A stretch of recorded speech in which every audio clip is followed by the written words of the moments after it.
In February 2020, Lawrence V. Ray, a 60-year-old con man, was charged with 15 counts of extortion, mental manipulation, conspiracy, sex trafficking, abuse, forced labor, and some other very serious offenses.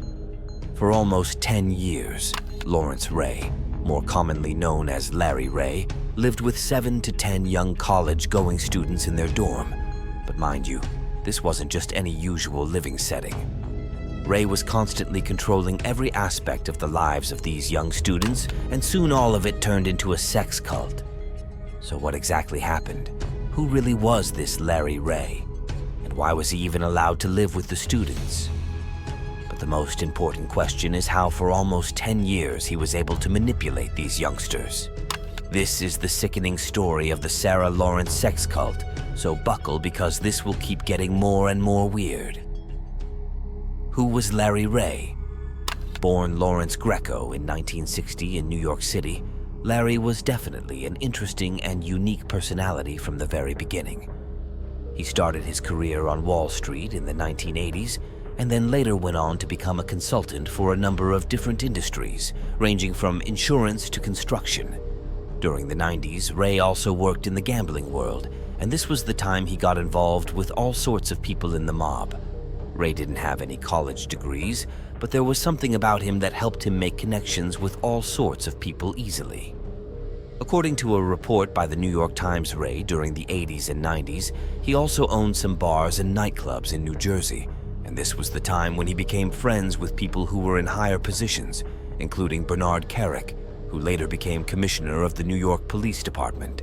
However, before all the clubs, bars, and gambling, Ray had also served in the military, but his job in the American Air Force lasted just 19 days. According to the students that lived with him and through his own interviews, Ray also spent some time working undercover for the CIA, but there has been no evidence to support his claims. At this point, it seems quite strange how a man with a stable income and some pretty well-connected friends ended up becoming a criminal and a cult leader.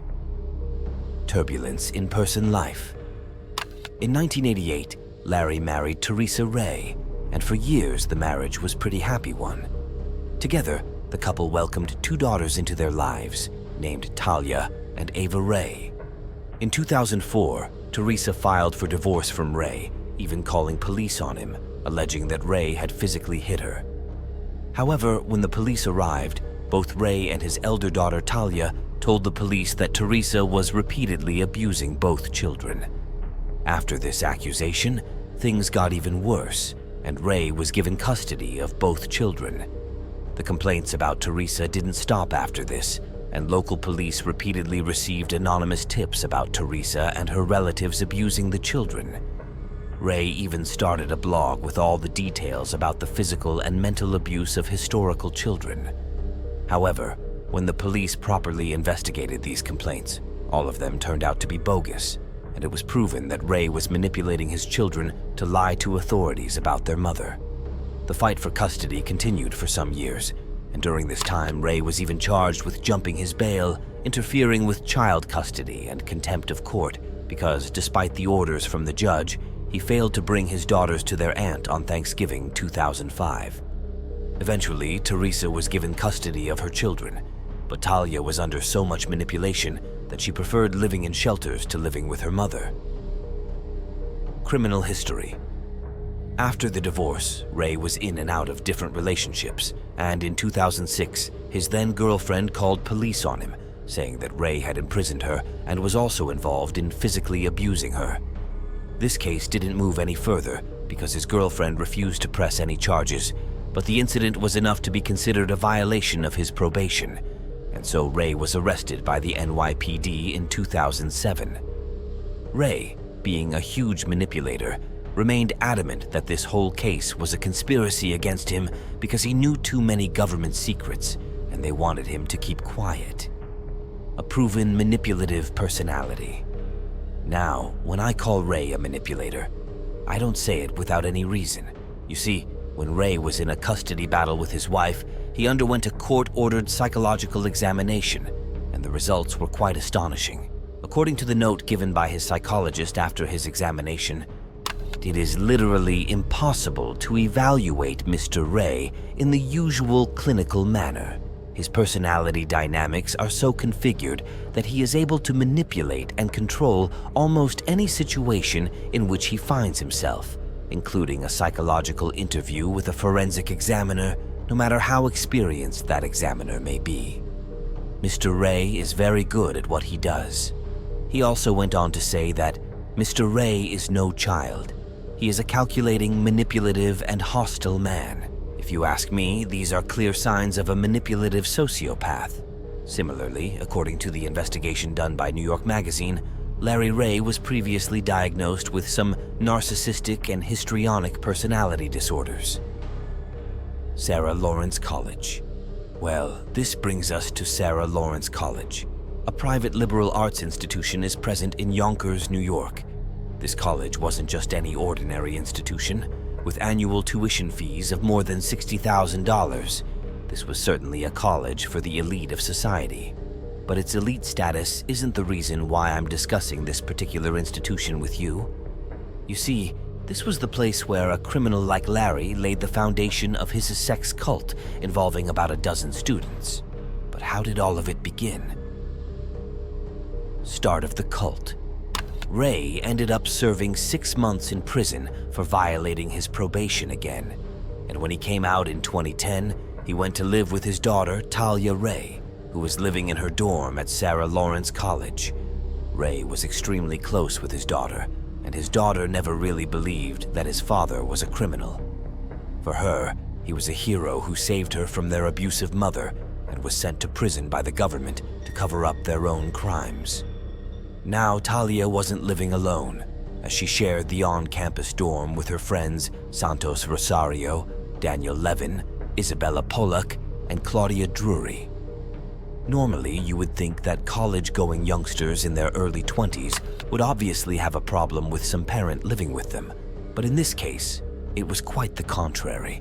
So Larry Ray, from September 2010, started living in the living room of his daughter's dorm.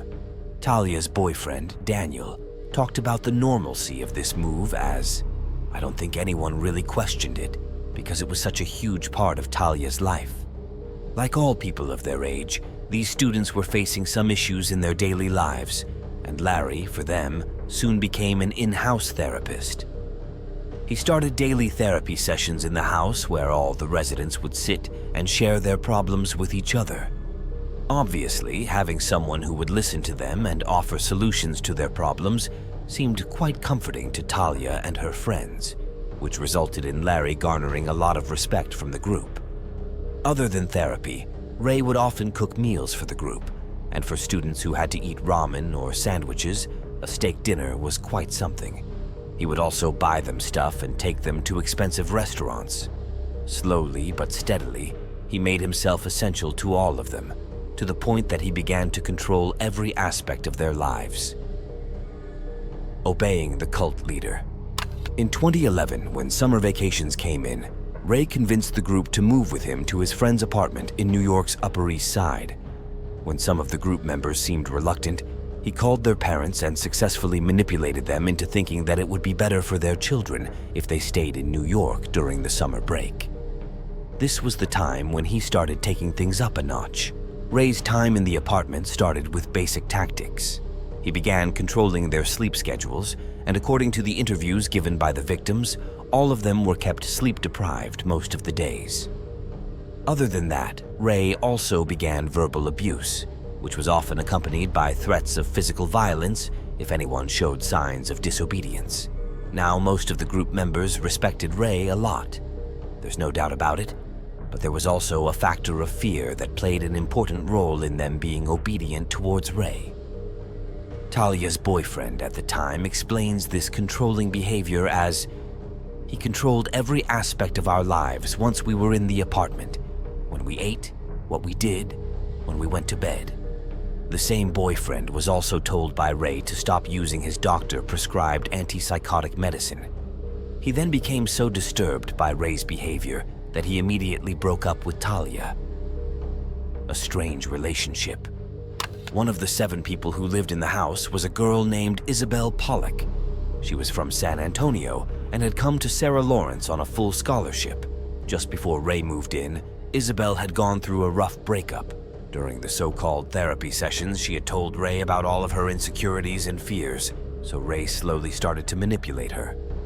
Isabel, in an interview, talked about her relationship with Ray as, "I'm 19, and I was having a lot of difficulty making sense of things.